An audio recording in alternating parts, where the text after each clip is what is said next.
Welcome back to a new weekly outlook. We've got progress on a US-China trade talks, a fresh shortlist for the next Fed chair, a pause in US-Canada talks, and a sharp pullback in gold. So let's start off with the fundamental analysis and then move on to the technical side. I'll cover what has changed since the last weekly outlook and the market updates if you guys are part of SharmaFX, what is still unresolved, and a simple game plan that we're going to be following this week in SharmaFX to capitalize on these headlines. As always, I'll give you guys summaries of these articles, but highly recommend that you go back and read them for your own fundamental analysis development. Let's start off with the first article here. We have trade negotiators from the US and China who wrapped up 2 days in Malaysia with a package of agreements talking about tariffs, shipping fees, fentanyl, and export controls. And this marked a notable cooling in the tensions for the big two nations. Beijing's official press is urging both sides to safeguard the hard-won achievements, signaling the willingness to lock in progress as Trump and the Chinese president meet in South Korea later this week to sign off on this framework. The key items that we're going to be watching out for in this meeting and any headlines surrounding these topics are going to be the potential clarity on soybean purchases, U.S. shipping fees on Chinese vessels, and the status of China's rare earth export controls. However, the U.S. officials have said that Beijing may delay its latest rare earth restrictions for up to a year while it reassesses, but analysts do caution that this truce likely picks the low-hanging fruit and leaves the core conflicts like national security, subsidies, tech competition, and broader rebalancing unresolved at the moment.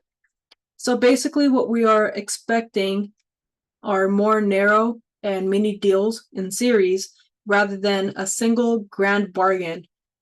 From an investor perspective, right when this news came out and as it continues to develop, when the market opened up, the New York Stock Exchange, we saw that a lot of equities did start to increase based off of that optimism. So from an investor perspective, the hopes of the de-escalation boosted the risk appetite here globally, with equities pressing higher as this headline risk eased out.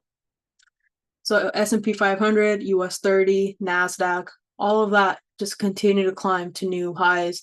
And then along with the trade hopes, we also have the prospect of further Fed cuts this week on Wednesday, which also supported this risk-on appetite.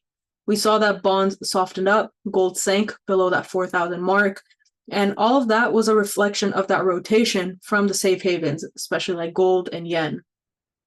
In between all of that, crypto also caught a bid alongside the broader risk, but this week, the main focal point is going to be the mega cap tech earnings, so that is still the attention for anyone trading equities in general, especially if you're trading futures.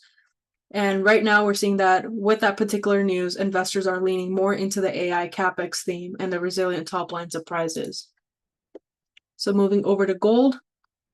Gold extended massive the last couple of months, especially on the back of the geopolitical tensions that have been rising with the trade tensions, with the war in Russia and Ukraine, and then also the Middle East, just developments there, coming close to some sort of a peace deal, but then not really being able to go through it. Or, we're seeing that a lot of breaches were also happening the last couple of weeks. So based off of all of that, gold continued to extend out, but now it's finally sliding below that 4,000 mark with the US-China truce narrative, which eroded that haven demand and also forced out the fast money positions that we have been seeing after that massive overbought spike. However, despite the pullback, gold is still up sharply year to date on a strong central bank buying and the debasement narrative. This week, there's also a conference, the LBMA, with about 1,000 professional gold traders, brokers, and refiners will be meeting up. So it's packed, buzzing, and some market voices suggest that a deeper but healthy correction could stabilize the positioning here. Along with that, we have the Fed, ECB, and BOJ decisions between, this week, with the Fed expected to cut while ECB and BOJ are seen to continue to hold out their rates. Lower policy rates, we have seen that to be supportive for gold over time, but the near-term positioning and macro headlines are still in the driver's seat. Then we have some news about the Fed. We have Treasury Secretary who named 5 finalists to succeed Chair Powell. We have Christopher Waller, Michelle Bowman, Kevin Warsh, Kevin Hassett, and Rick Ryder. The White House also aims to decide, what's going to happen with these 5 finalists and, who's really going to be the successor of Powell by year end, with another rate cut widely expected at the upcoming meeting. The next chair will need to balance out the administration's push for lower rates with market confidence and the lingering inflation concerns like Powell has been doing recently. Then we have US and Canada talks that are currently on ice.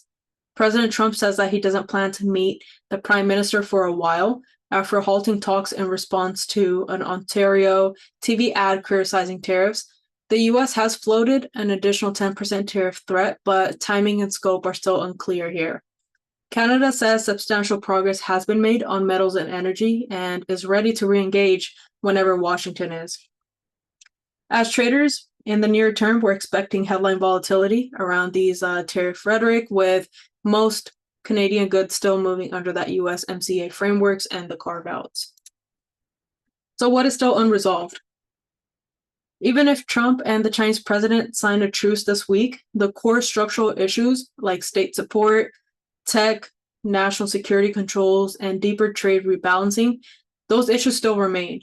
So think of, again, serial mini deals and recurring flare-ups, not a one-and-done piece. Let's go ahead and move over to the economic calendar. This week is central bank decisions. So tomorrow, we've had quite an easy start. And then tomorrow you have the Richmond Manufacturing Index coming out and the consumer confidence from the US, CPI data from Australia. If you're trading the Aussie dollar, that's what you want to pay attention to.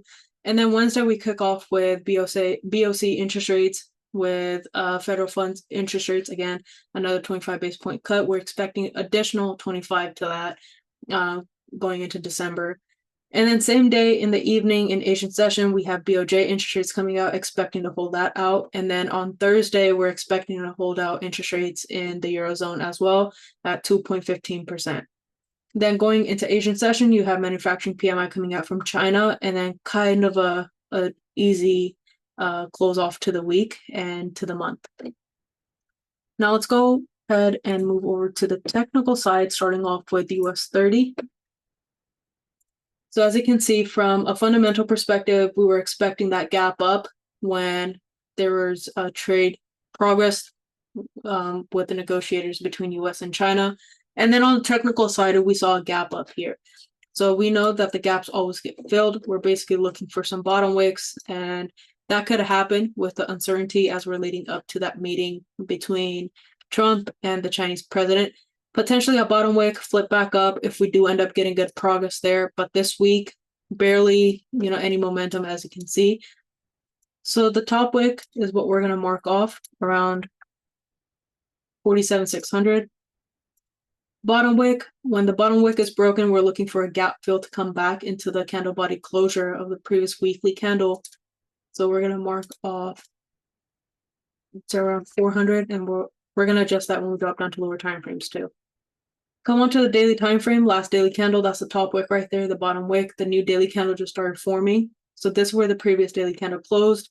And then here we have the new daily candle formation with a bit of a top wick here already. So we're looking for a push down. If price breaks below the support, then we're looking for those continued sells. If not, we're probably just going to end up consolidating here on the lower time frames. On the 4-hour time frame, that becomes a bit more clear, that consolidation. So you're really just looking for a zone-to-zone trade here until price can break above that 47,600 or below that 47,400. So that's a 200-point range that we're looking at. Great opportunities when you drop down to lower time frames for your trades. So you're looking for price to continue to push back down below this mini resistance and then the current support. If that happens, you have from about 47,500 down to 47,400, a pretty good 100-point move to the downside. And then if not, if this is just consolidation, I really would not trade this, even though this is still 100 points, but you see the slowdown in the volume here with the candle body closures. And then if price can break above 47,600, then you look for another 100-point move up top there. But we have yet to come back and fill in this gap, and that could potentially just be a retest of this massive bullish momentum at the start of this week. Let's come over to GBP USD. This week is also the last week of this monthly candle, so that's another thing that we want to watch out for. This week, we've already made a bottom wick. We are starting to push back up bullish, as you can see, at 1331. We're currently at the top of our weekly range, so I'm going to be targeting this previous support here as my resistance at 1.34. Drop down to the daily time frame.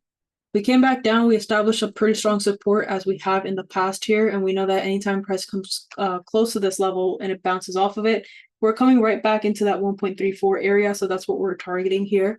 Drop down to the lower time frames. Price has cleared out of this 4-hour consolidation right here, and is starting to push back up. So we already have a 4-hour candle closure, pretty good swing trade opportunity for price to come back and tap into that 1.34 or a little bit higher into that 1.345. Which is this next area of liquidity. How do you know it's liquidity? Anytime price exits out of this area here, there's a ton of volume in either direction. And that's exactly what we're looking for. Same thing on Euro USD. Price tapped into a weekly support and then bounced off of that. We had the previous weekly candle close back down bearish, establishing that support. This weekly candle made a bit of a bottom wick around this area, which I'm just going to call 1.161, so around here. And then as price continues to push back up, first we need to clear above this area here, and then a continuation. So this could be a quick scalp opportunity, and then a continuation above 1.168 to come back into this previous resistance around 1.175 area. That's on the weekly. Come onto the daily time frame. A zone-to-zone trade opportunity is what you're looking for if we don't have enough momentum to continue back up bullish. And this pair, it is of course affected by anything with the euro and US trade talks. Even the US trade talks are happening with China, and then of course you have the interest rates that are coming out from both of the central banks this week. Let's come over to GBP JPY. As you can see, that rotation out of the safe haven demand, that's coming right back down, and then price pushed up a little bit with that top wick rejection. So that was the rotation out, and then pushing right back down as the yen continues to gain more strength against GBP specifically. So here we had that 200.7 in the beginning of the week. So that was that rotation out, right? That's why GBP JPY was pushing back up. We filled in that gap pretty quickly, pushing right back down here, coming into another major support on the daily time frame, right around here.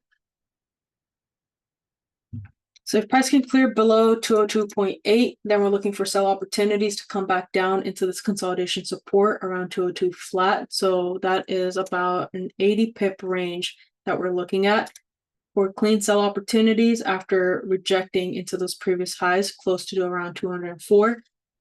Drop down to the lower time frames. If price comes close to this area, this could simply just be a retracement or a correction of this bullish momentum. So if price comes back down, taps into this area, rejects off of 202.8 or even 203 area, and pushes back up bullish, then we're looking for buying opportunities at the break of the current 4-hour high, which is also that previous support, that resistance, and all that. That is about a 50 pip range, and then a continuation up for about 80 pips. Let's go over to USD JPY. Once again, you see that rotation. And you have two big currencies. So the US dollar is still the world reserve currency, and that is why it is also still treated as a safe haven currency as well. So we do start to see that, based off the debasement narrative and all that stuff, where the US dollar, we have been seeing that it's losing its strength over time. And then again, currently, gaining its strength, especially as Bank of Japan being one of the only central banks that is really increasing interest rates, while the rest of the world is still decreasing their interest rates. It's still nowhere close to the rate that the US or any of the other major central banks are at, given that we're sitting around 0.5, 0.25, depending on the central bank that you're looking at. And then BOJ is currently sitting at around 10% or so, or just a little bit higher than that. But it is still, gaining strength compared to the other currencies that we're looking at right now, simply because they're holding or they're talking about potential hikes as well. When we come onto the daily time frame, last daily candle closed almost like a doji. No, not a lot of volume here, just a bit of a top wick. Tapping into those previous highs, came back and closed right at that 152.9 area. The new daily candle started forming right off the bat. We pushed right back down bearish. So we're targeting around 151 area flat. So if price can continue to break below the support going into London session or even, pre-New York, then we have a pretty good sell opportunity here. This is the area that I'm interested in. If price continues to break below that, then we're ultimately going to come back and target, first of all, that wick fill, a break of that, and then we're looking for a gap fill right here. So we have a potential trade at the break of 151. Or actually start off with the scalp. Look for your trade for about 70 pips or so. If price can break below that, then you have about 128 pips. Come back down for that wick fill for around 200, and then that complete gap fill is around 400 pips. Come on to the 4-hour time frame. We had a ton of consolidation here, end of last week, and then at the beginning of this week as well. Right into that previous consolidation area here, and then a massive sell-off. So same thing here, just waiting to see if this is simply a correction of this bullish momentum. If price holds on to a support here, we're looking for buys right back up. That means that the yen is going to be weaker against the dollar. If we see that the yen continues to gain more strength against the dollar, or the dollar just gets weaker based off fundamentals, then we're looking for those sell opportunities to come back down into 151 flat, and then a continuation into this previous support and then further down. Let's come into gold. And here is gold slipping below that 4,000 mark. So we did have a bit of a gap. So as you can see, the last weekly candle closed right here. This new one made a top wick, so we're going to mark off the current weekly candle's top wick rejection. We are still currently sitting at our own low, so I'm going to just mark off that little bit of a bottom wick that the current weekly candle has at 3967.9. And then as price continues to push back down, ultimately we're going to be targeting back into that 3,500 to 3,400 mark. Come on to the daily time frame, you see a little bit of consolidation mid last week to end off the week. And then here we have a bit of a top wick, push right back down into this previous support. New daily candle just started forming. We got a nice top wick rejection right there. So we're trying to see if price can break below that 3967.9, continue back down bearish, and then we're looking for first target right around here. Second target is going to be right into the support around 3,600, continuation down for about another 100 points or so into 3,500, coming back into this consolidation. Do go back and study whatever happened in 2016, 2017, 2018, where we've had a nice rally up and then price starts to consolidate out, and then again we had another rally up and then we had a bit of more consolidation and all that. Check that out on higher time frames, even the weekly, monthly, and you'll see similar price action there. So now very soon I do expect this to turn into a consolidation like this, where it's just a zone to zone trade opportunity, but because there is still a lot of that central bank buying that's happening. So I'm not expecting a massive crash on gold. It's just more of a corrective move, some repositioning, profit taking, all that stuff happening. And from a fundamental perspective, see more fundamentals in support of that risk on sentiment, which is going to help with that correction, and then ultimately end in a zone to zone trade for a little bit until we get clear indications on these trade tensions. If the US and China trade tensions ease out, then we're definitely looking for better opportunities on gold. If we see that the tensions flare up again, then gold might explode again and then break past that 4,400 mark. The big institutions, Goldman Sachs, JP Morgan, and a lot of the bigger hedge funds, they're all expecting that gold is going to tap into around 4,900 or even 5,000 mark by the end of the year.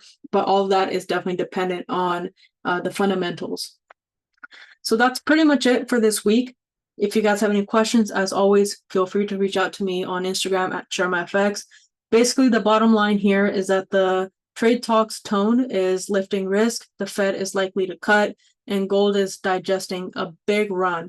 So trade the path, not the headline. Add on your confirmation, hedge the events, and keep a very conservative approach when it comes to some of the lower time frames until you see clear break and direction on the higher time frames. I'll see you guys next week for the next weekly outlook.